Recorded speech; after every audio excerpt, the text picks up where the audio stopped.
Hello everybody, welcome back to our YouTube channel school times. तो आज हम करने जा रहे हैं part 2 of chapter number 2, history and culture of physical education in India. तो यहाँ पे हम अभी जो पार्ट स्टार्ट करेंगे, इसमें हम आगे के काफ़ी टॉपिक्स को कवर करने वाले हैं। इस टॉपिक को या इस वीडियो को समझने से पहले मैं चाहती हूँ सभी बच्चे फर्स्ट पार्ट देखकर आ जाएं और उसमें जो भी इम्पोर्टेंट चीज़ें मैंने मार्क की है उसे मार्क करें, रिविजन करें।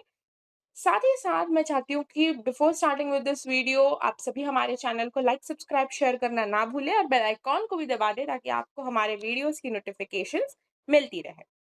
तो चलिए स्टार्ट करते हैं आज के पार्ट के साथ बिना किसी देरी के। आई होप आप लोगों ने अपने बुक्स और या फिर पेन या कॉपी रेडी करके रख लिया होगा सारे इंपॉर्टेंट वीडियोस के लिए, जो भी इंपॉर्टेंट पार्ट में बताऊंगी। तो चलिए स्टार्ट कर रहे हैं हम इस पैरा से, क्योंकि हमने इससे ऊपर वाला पैरा ऑलरेडी कंप्लीट कर दिया है यहाँ तक, जिसमें हमने डेट्स के बारे में पढ़ा था कि कौन से दिन, कौन सी तारीख में कौन सी ऐसी कमिटी बनी थी जिससे हमारे लाइफ में बहुत बड़ा इम्पैक्ट आया था, कि फिजिकल एजुकेशन को इम्पोर्टेंस दी गई थी।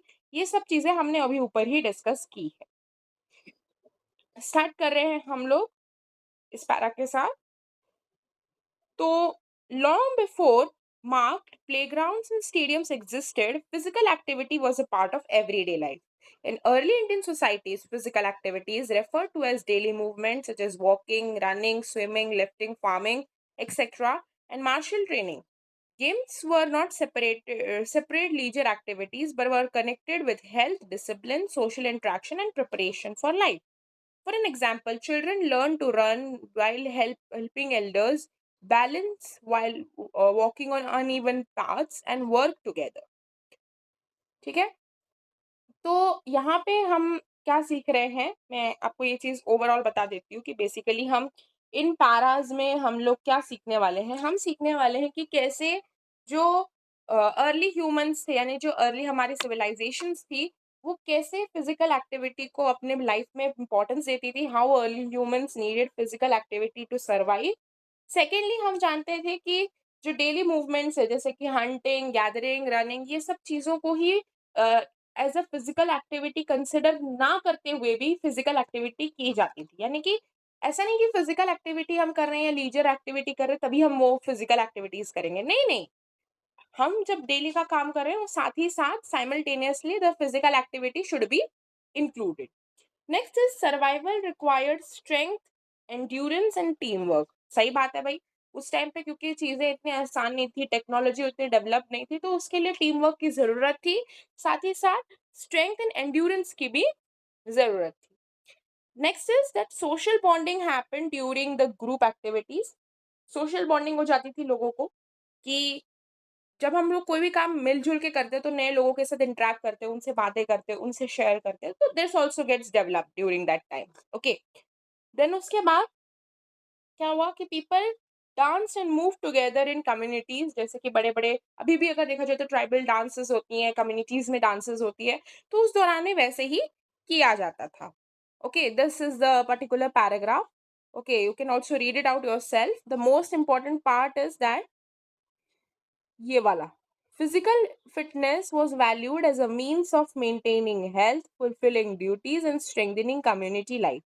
ये वाला पॉइंट इंपॉर्टेंट है, इसे सब अंडरलाइन करेंगे, क्योंकि ये पॉइंट बताता है कि फिजिकल फिटनेस को इसीलिए वैल्यू किया जाता था। क्यों? क्योंकि वो एक मीन था, एक तरीका था, एक जरिया था जिससे हम हमारे हेल्थ को मेंटेन करते थे, हमारी ड्यूटीज पूरी करते थे और स्ट्रेंथन करते थे हमारी कम्युनिटी को।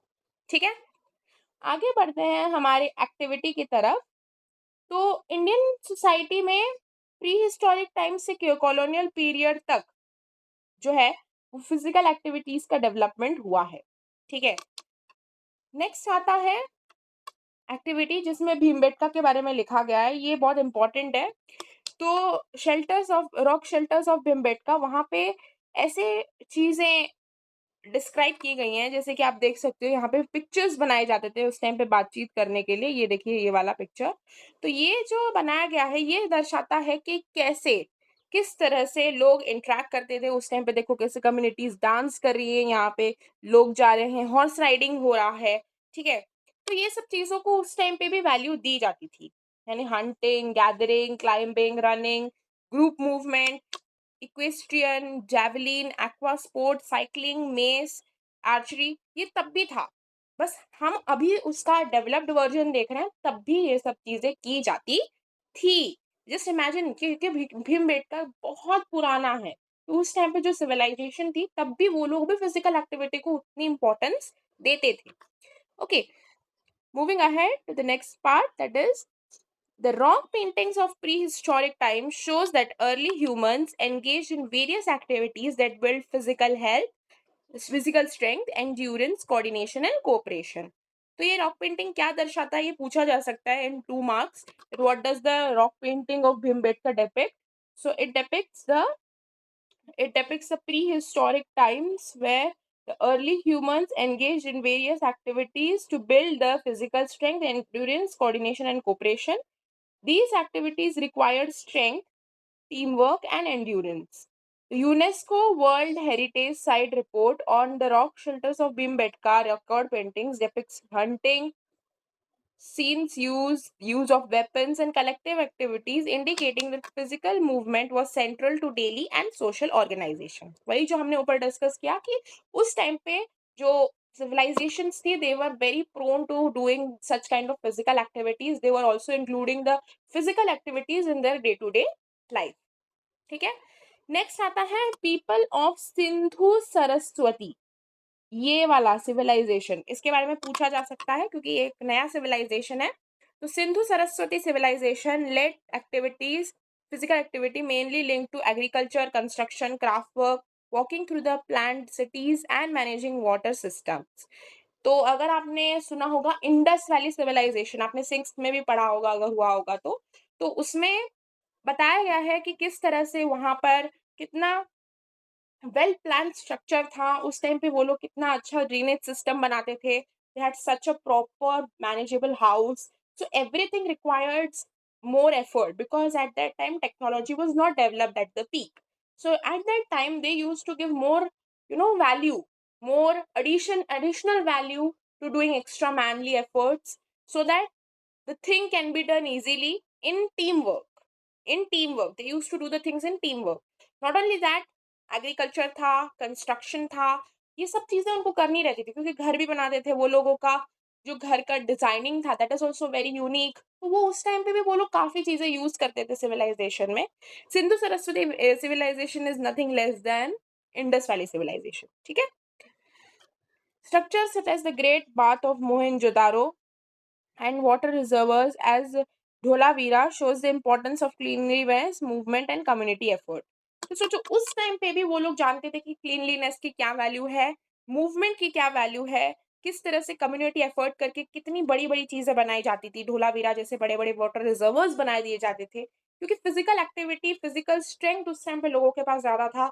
लोग एक साथ काम करने में ज्यादा इंटरेस्ट रखते थे, सोशल इंटरेक्शन ज्यादा रखते थे। ठीक है, physical activity was a part of daily work in community living. फिर आएगा आपका, ये है हमारे वेदास के बारे में कि किस तरह से वेदास में हमारे जो स्क्रिप्चर्स हैं उसमें फिजिकल एक्टिविटी को वैल्यू दी गई है। तो पहला आता है Rigveda. The Rig Veda entails warriors, chariots, weapons, and physical strength, indicating that courage, endurance, and combat ability were high valued in early society. ये पूछा जा सकता है ये चारों वेद जो हैं, चार में से 3 वेद यहाँ पे शायद दिए हैं, नहीं, चारों के चारों वेद दिए गए, वेरी गुड। तो ये चारों वेदों के बारे में पूछा जा सकता है बिकॉज वेद हमारी जिंदगी का आधार है। इट इज द नीव of the human evolution, human life, it gives us a lot of information. तो अगर आपको मौका मिल रहा है definitely go through the Vedas. But first is Rigveda, वो हमें बताता है कि वॉरियर्स कैसे थे उस टाइम पे, चैरियट्स कैसे थे, कैसे लोग लड़ा करते थे, कैसे उनका करेज हुआ करता था।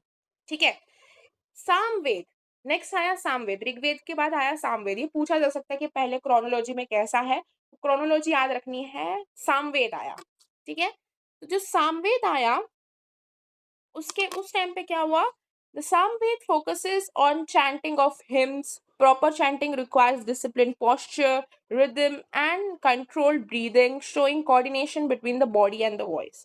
तो उस टाइम पे coordination of mind यानी coordination of body and voice, जहाँ पे ये चीज लिखा गया है, अगर इस तरह से देखा जाए तो वो हमारे सामवेद ने बताया कि कैसे चैंटिंग होनी चाहिए, बड़े बड़े स्क्रिप्चर्स की, बड़े बड़े श्लोकास की चैंटिंग की जाती थी, बड़े बड़े हिम्स की चैंटिंग की जाती थी, क्यों की जाती थी, इससे हमारा जो बॉडी है वो कंट्रोल्ड रहे। तो वो हमारे सामवेद ने हमें सिखाया। This reflects the importance of physical control and discipline in ritual practice. यानी फिजिकल कंट्रोल को किस वेद में हाईलाइट किया गया था, अगर पूछा जाएगा तो आप बोलेंगे कि विच Veda included the importance of physical control and discipline. So you will answer that is Samved. Next is Yajurved. Yajurved describes ritual that involved precise movement, balance, and bodily steadiness. Such practices required control over the body and careful coordination, highlighting the role of physical discipline in religious life. अगर यहाँ पे आप देखोगे physical discipline के बारे में हमें सामवेद और यजुर्वेद दोनों में लिखा गया है, मगर यहाँ पे केयरफुल कोऑर्डिनेशन को भी इंक्लूड किया गया है। यानी कोऑर्डिनेशन रखते हुए फिजिकल डिसिप्लिन कैसे मेंटेन की जाएगी ये यजुर्वेद बताता है। वेरएज अगर मैं बोलूंगी कि फिजिकल कंट्रोल और डिसिप्लिन के बारे में अगर बात हो रही है तो सामवेद बताता है। ठीक है, last but not the least in Vedas that is Atharvaveda. Atharvaveda places strong emphasis on health, bodily strength, but healing and protection from disease. यानी अथर्ववेद कहता है कि हमारे बॉडी के अंदर उतनी इम्यूनिटी होनी चाहिए, उतना स्ट्रेंथ होना चाहिए कि वो कोई भी डिजीज से कम्बैट कर सके, वो उससे लड़ सके और बॉडी को हेल्दी रख सके। ठीक है, it reflects an awareness of physical wellbeing and the need to maintain stability of healthy life.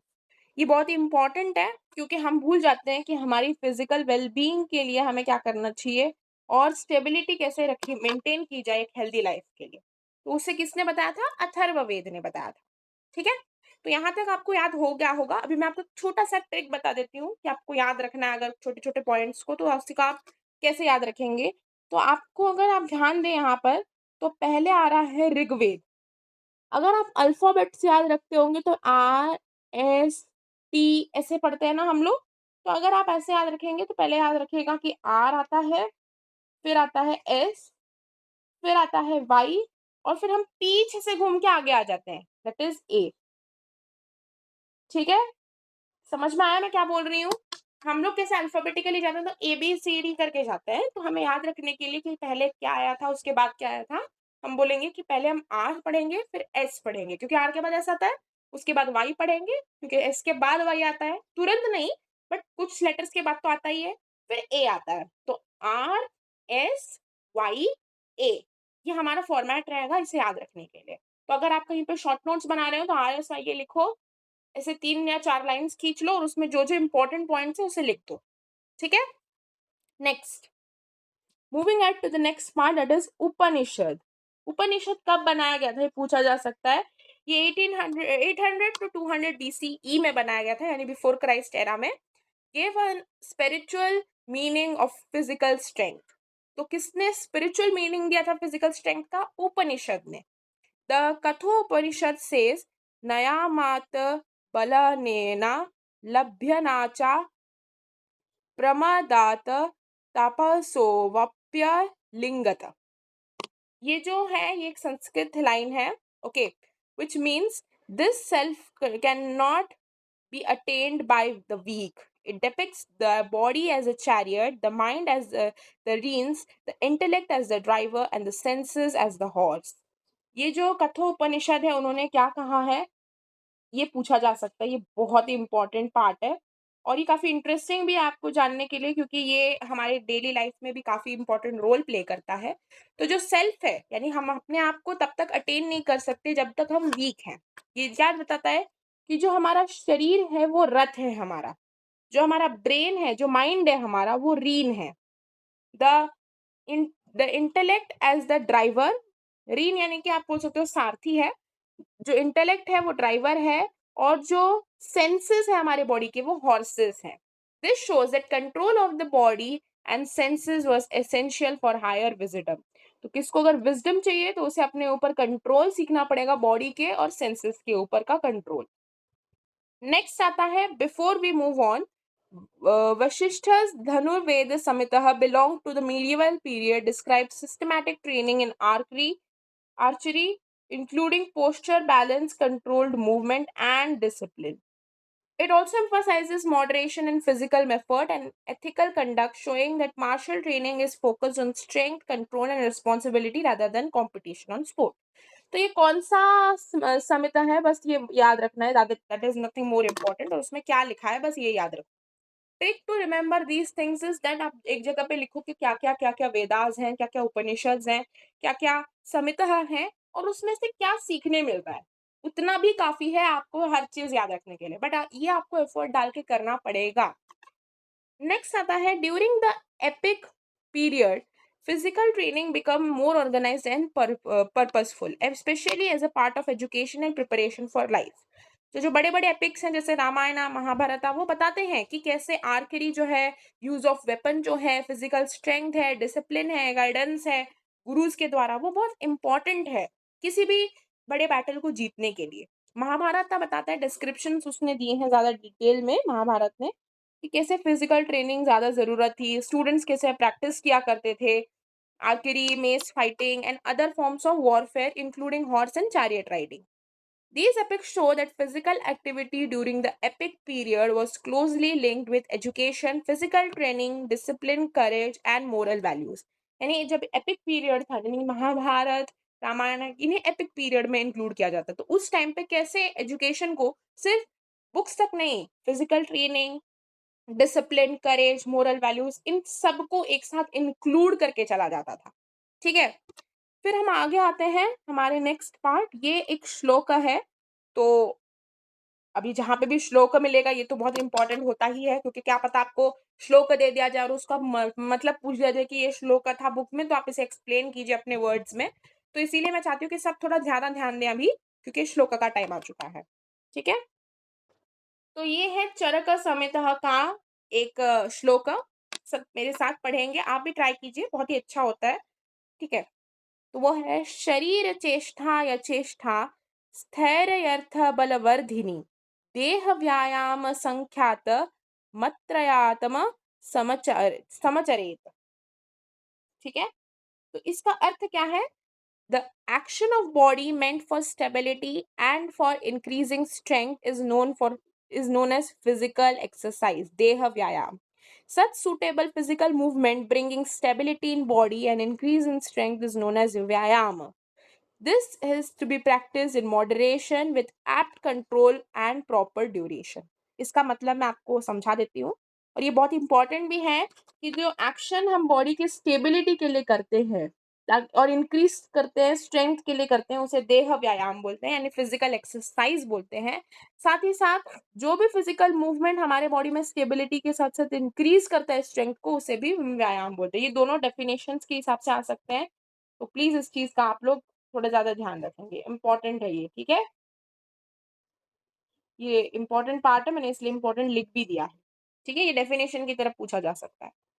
Next is कि during the early classical period, तो बेसिकली ये जो पर्टिकुलर पैराग्राफ है ये क्या कहता है मैं आपको पहले से बता देती हूँ, क्योंकि ये काफी लंबा पैराग्राफ है और इसमें क्या इंपॉर्टेंट है वो बाद में मैं आपको अंडरलाइन भी करके बताऊंगी. तो पहले ये कहता है कि जो सिस्टमेटिक डेवलपमेंट है वो कैसे इंपॉर्टेंट रोल प्ले करता है हमारे लाइफ में. स्पेशली ये रिलेशन लाता है health, discipline and state of responsibility create करता है. जैसे कि जो टेक्स्ट हैं वो शो करते हैं कि फिजिकल स्ट्रेंथ, बॉडीली कंट्रोल बहुत इंपॉर्टेंट किए जाते थे उस टाइम पे, क्योंकि उस टाइम पे वही इफेक्टिव एडमिनिस्ट्रेशन का पार्ट भी कंसिडर किया जाता था. ठीक है, तो उसके बाद आता है अर्थशास्त्र, जो कि बहुत ज्यादा इंपॉर्टेंट है. अर्थशास्त्र में जो कि कौटिल्य ने लिखा था, तो वो कौटिल्य कहते हैं कि physical discipline, regular routine and physical fitness requirement specially था, बहुत ही ज्यादा रिक्वायर्ड था रूलर्स, सोल्जर्स एंड ऑफिशियल्स के लिए. यानी जो भी बड़े बड़े राजा महाराजा रहते थे उनके लिए बेसिक था कि उनका फिजिकल फिटनेस हेल्दी रहे, क्योंकि उन्हें बड़े बड़े बैटल्स लड़ने होते थे.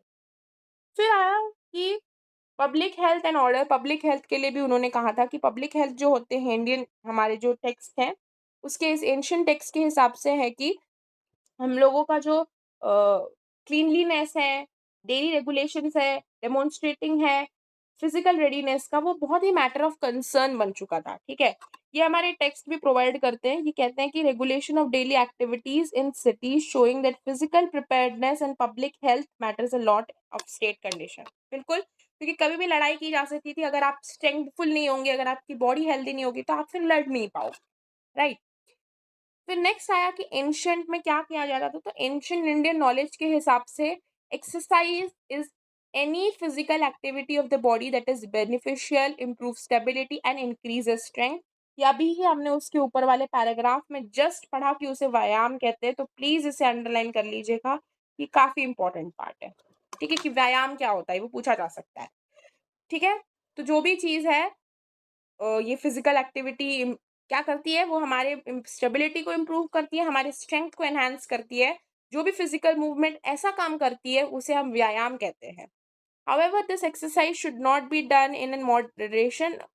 Should be done in moderation, not excessively. कोई भी चीज excessively नहीं करनी चाहिए, हर चीज को moderation में देके किया जाना चाहिए।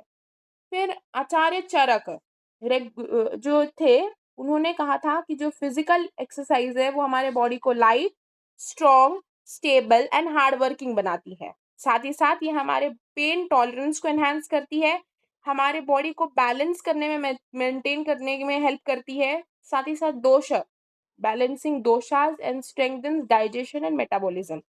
तो ये पूछा जा सकता है कि what all are the benefits of doing physical exercise according to Acharya Charaka in his books. So you can explain this part very well. Okay, all these benefits are achieved through proper exercise.